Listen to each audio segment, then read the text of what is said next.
Good morning to everyone. It's really nice to be here, albeit virtually this year.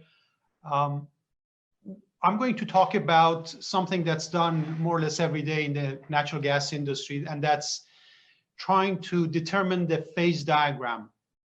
And we do that every day in the gas industry, either by measuring it or calculating it. What this paper is about is comparing and contrasting the two and kind of deciding when to do either or. My co-authors on this are Nicole Sanchez and Joe Landis from SPL in Houston, Texas, Keith Long from TransCanada Energy, Canada, and Levi Reed from Alliance Pipeline. I also want to acknowledge that this paper has significant contribution from the late Ken Starling, who passed away earlier this year. The only reason he's not as an author here is that he wasn't around for me to specifically ask for his permission. So it has a lot of contribution from him.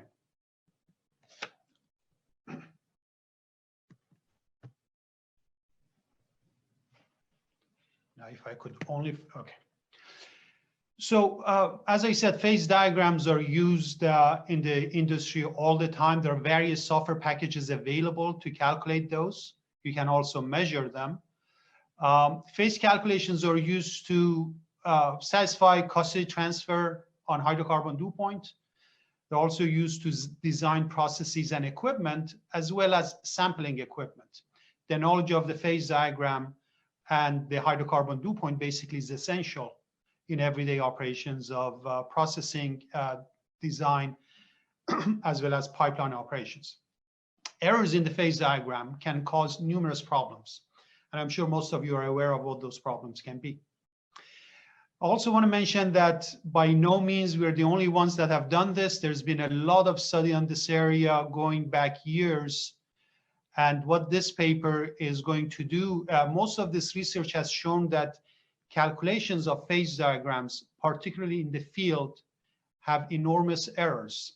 What we're trying to do in this paper is to try to quantify the source, source of some of those problems.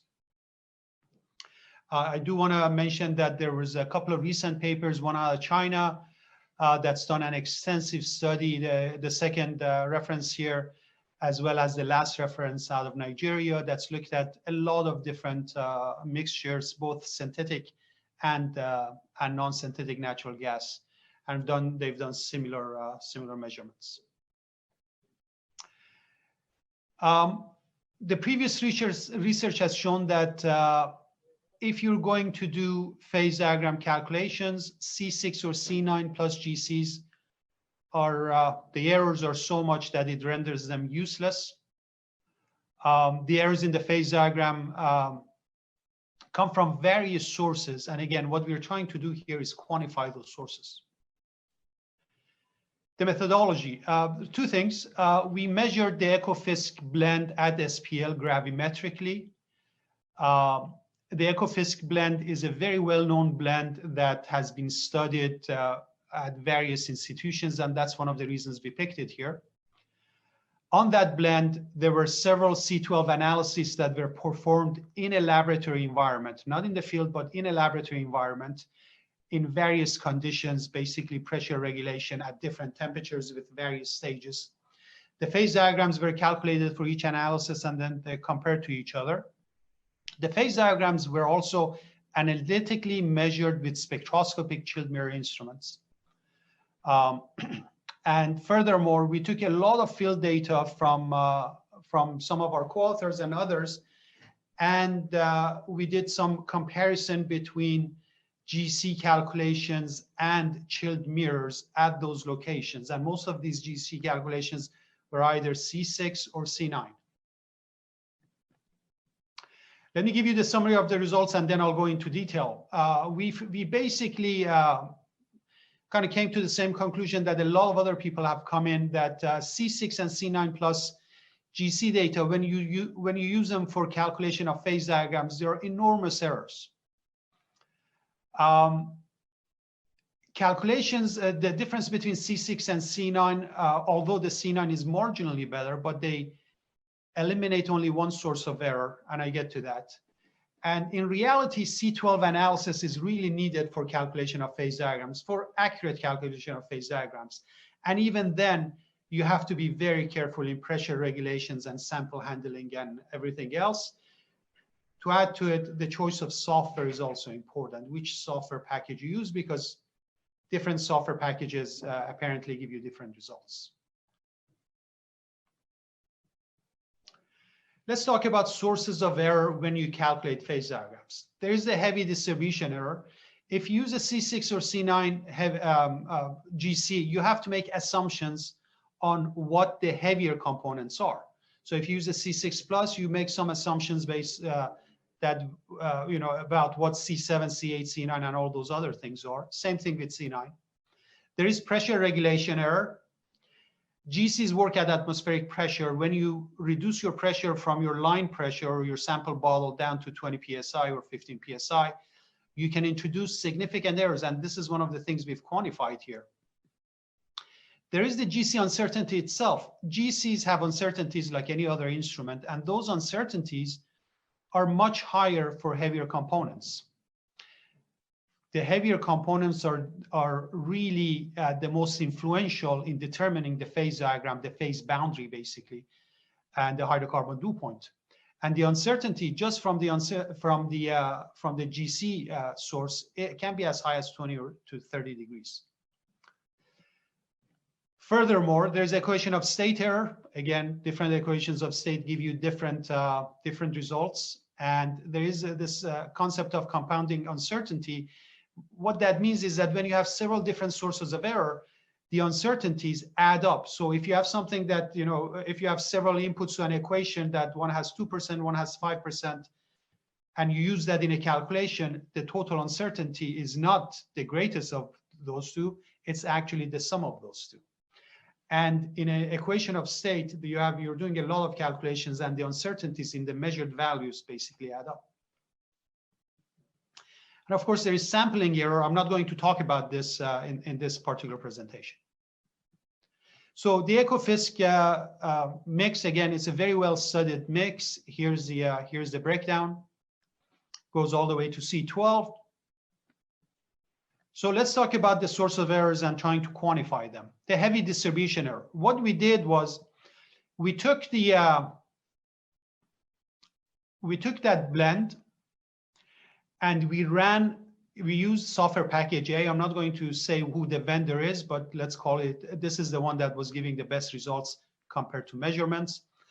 And we ran the composition as gravimetrically prepared. So that would be the closest to the actual mix. And we get the blue line for the phase diagram.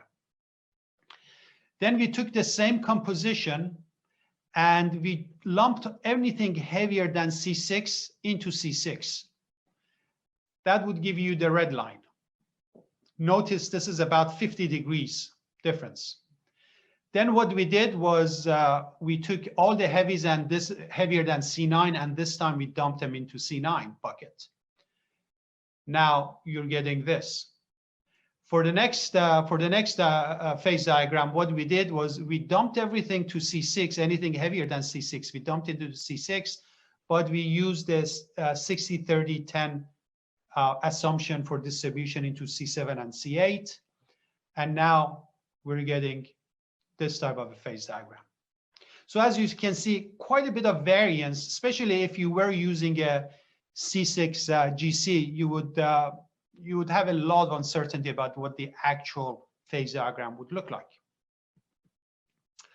Now, the EcoFisk mixture is a fairly heavy mixture, but this is also true for lean gases too. So what I have here is an example of a gas that only has about 28 ppm of the heavy C6 plus.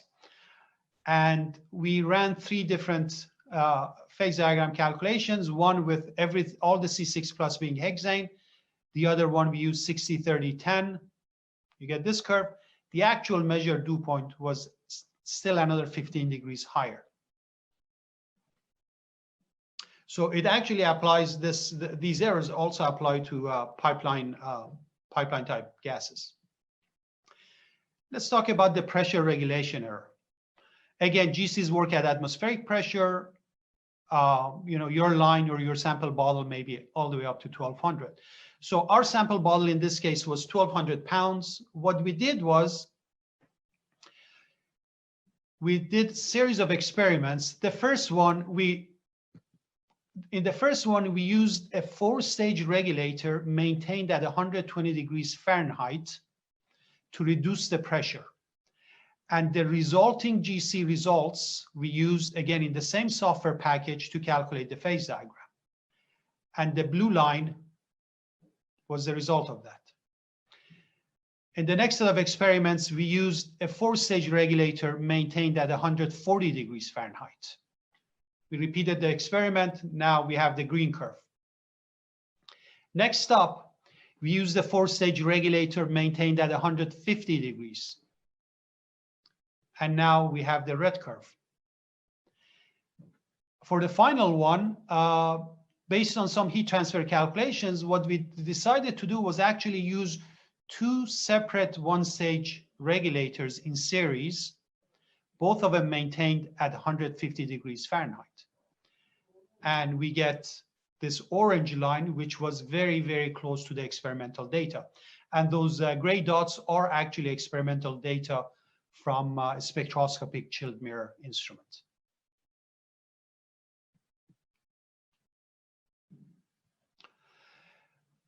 For the next, in this graph, what we see is the gravimetric mix compared to the gravimetric composition, basically compared to when we use 2 1-stage regulators at 150 degrees. So it seems like using these 2 1-stage regulators at 150 degrees produced the most, the results that are closest to the original composition. Let's talk about the GC uncertainty error. In this case, what we did was we took a pipeline quality gas where we had the GC analysis available, and we had the chilled mirror, spectroscopic chilled mirror data available as well. Here's the composition. Basically, C6 plus in this case was about 33 ppm, so fairly lean gas. We did several things.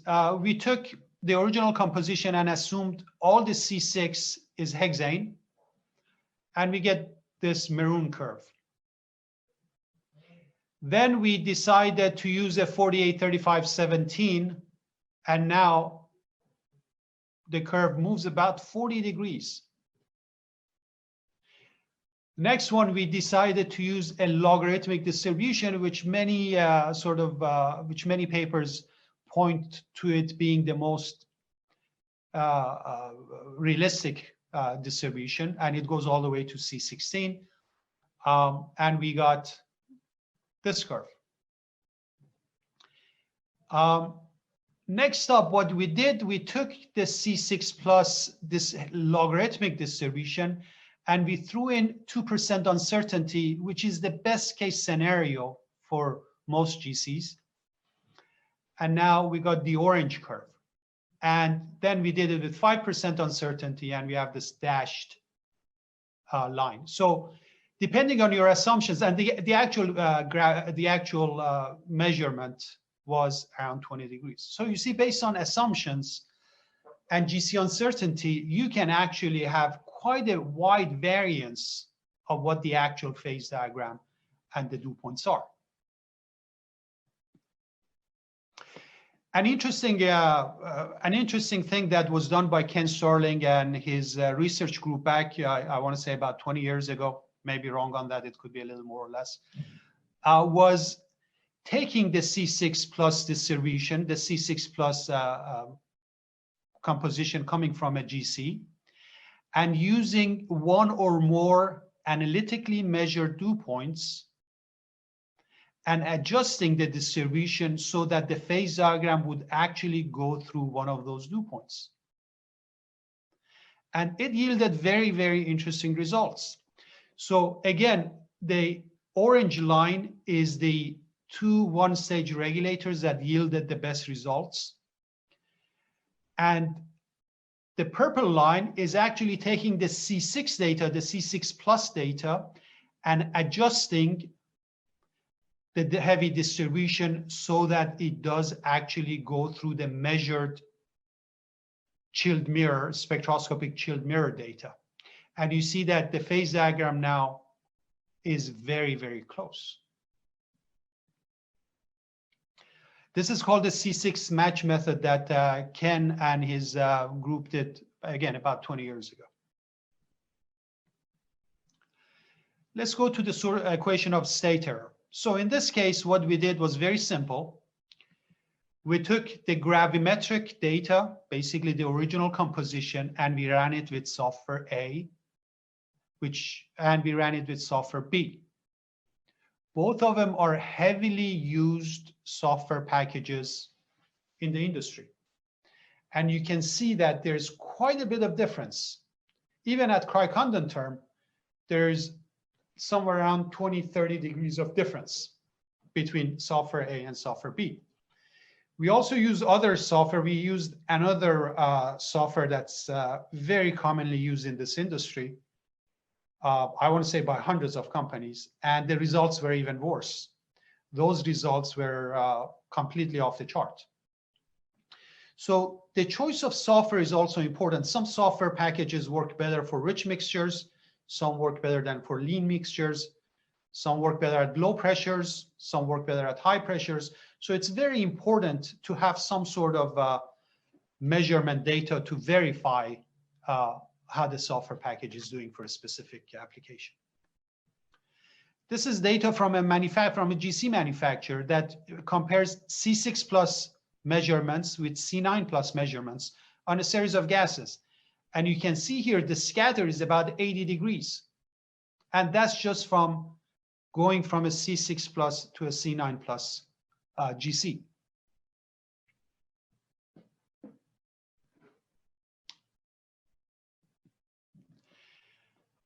For the last few minutes, I want to get to field data analysis. So this was the laboratory portion. What we also did, we collected data from a lot of our customers that had both GC-based data and had our equipment that measured the dew point analytically.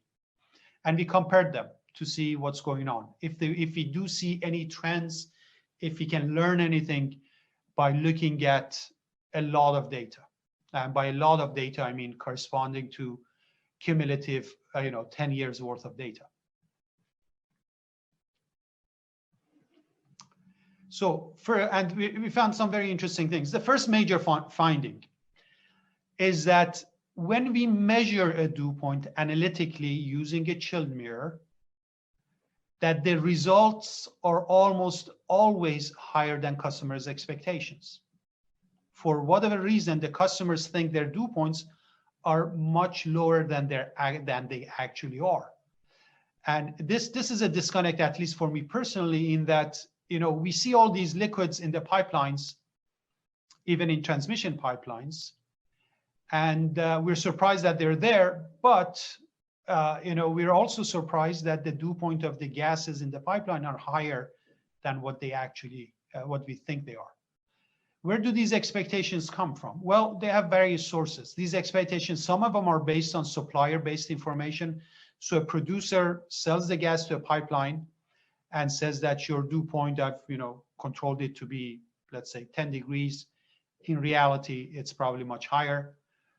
The others are based on the GC equation of state-based. They're using some field GC and some equation of state, and they're making this calculation that results in a specific number.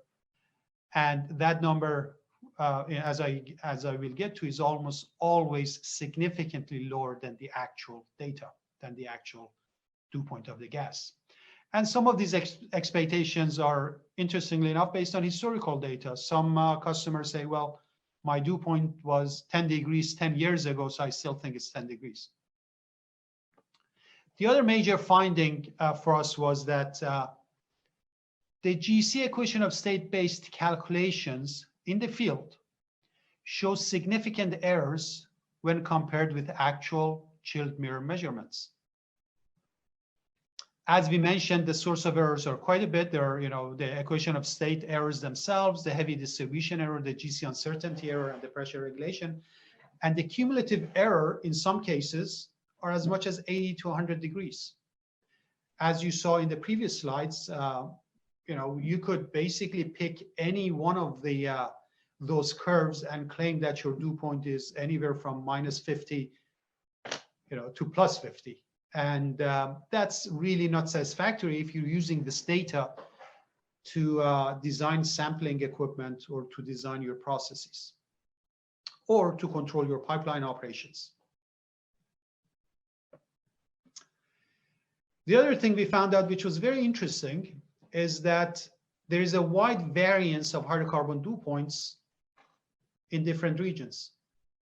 What that means is that as you get closer to the northern states and in Canada and Alaska, the dew point of the gas flowing in the pipelines are lower and lower.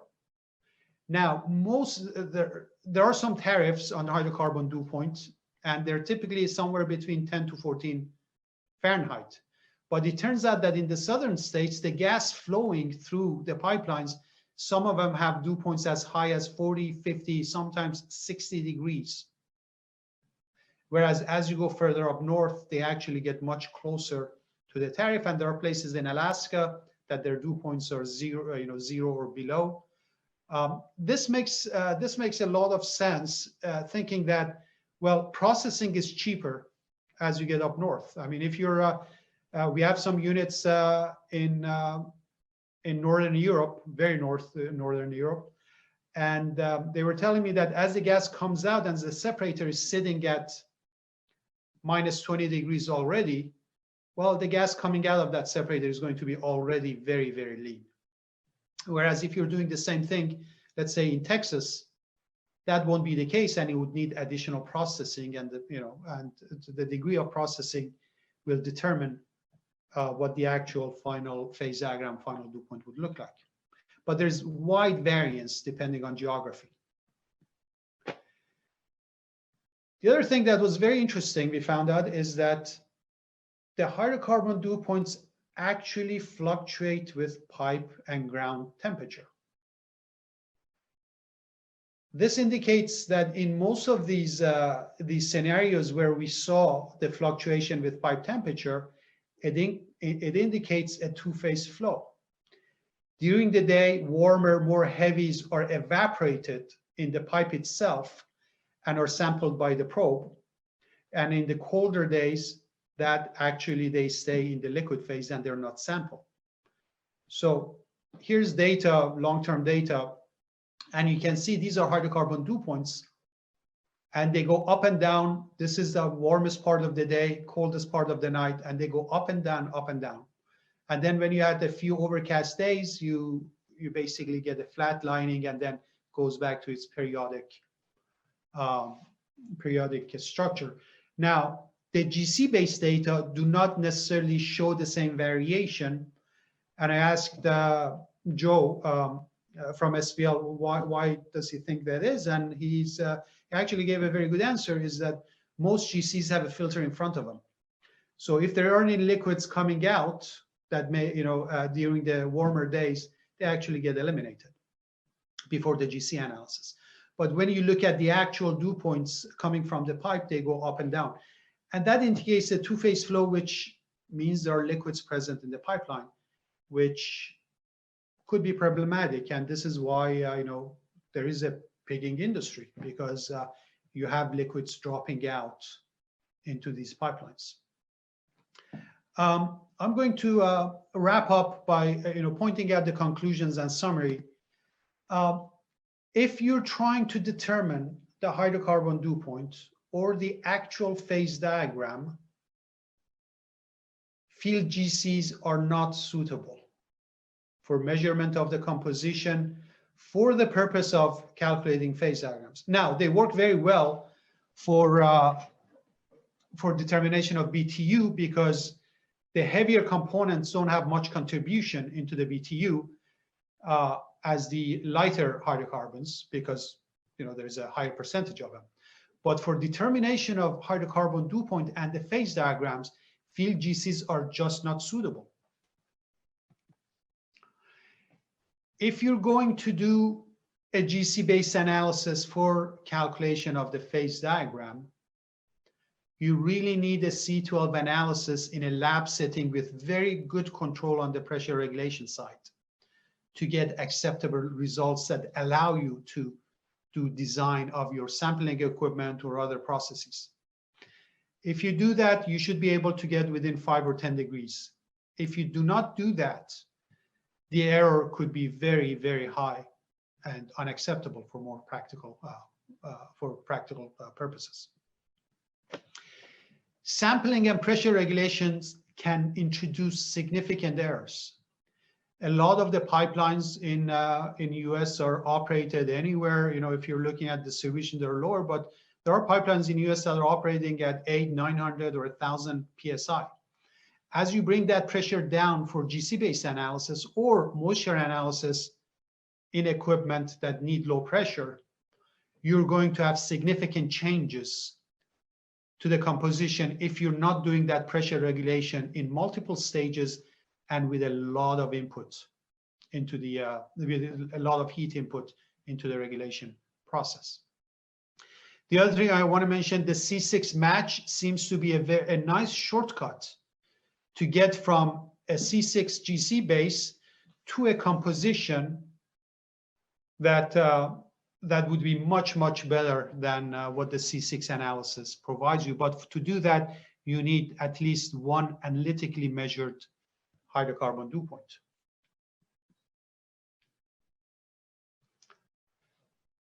If you do your phase diagram correctly, then they can be used. They can be used to design your equipment. But to do that, again, you need the right equipment, right pressure regulation, the right GC, and the right processes in a very well-controlled manner. And finally, talking to some of our customers, both in US and worldwide, there is a very large unaccounted for economic impact due to liquid dropout in the pipelines, compressors, and power plants. If you have a gas, let's say, flowing in your pipeline at 700 pounds and it drops in pressure along the pipeline and crosses into the phase boundary, dropping liquids out, those liquids will cause damage to compressors. They will cause damage in power plants. They will, they can lead to formation of hydrates. And furthermore, they will add pigging requirements to the pipelines.